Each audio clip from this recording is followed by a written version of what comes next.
এই বাচ্চার কথা কেউ মনে রাখবে না, এই বাচ্চাটার কথা কেউ মনে রাখবে না। 3 মাস পরে, 6 মাস পরে, 1 বছর পরে আরো নতুন ইস্যু আসবে, আরো নতুন পাপ হবে, আরো বড় বড় ঘটনা ঘটবে। এরপরে মানুষ এই বাচ্চাটাকে ভুলে যাবে। এই বাচ্চাটা কি তার মৃত্যু যন্ত্রণা বলতে পারবে, তার সম্মানহানি বলতে পারবে, তার পিতামাতাকে বলতে পারবে? এখন প্রশ্ন হচ্ছে, তার পিতাকেও যদি আমরা জিজ্ঞাসা করি, ইসলামে রেপের শাস্তি হচ্ছে মৃত্যুদণ্ড, আর ব্যভিচারের শাস্তি হচ্ছে অর্ধেক কোমর পর্যন্ত পুঁতে পাথর নিক্ষেপ করে হত্যা করা।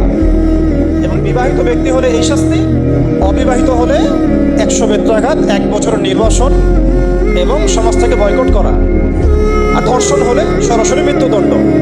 3 মাস সময় লাগার কথা না, 3 দিনের মধ্যেই করা সম্ভব। এটা শরিয়া আইন, এটা আল্লাহ রাব্বুল আলামিনের শরিয়া বিধান।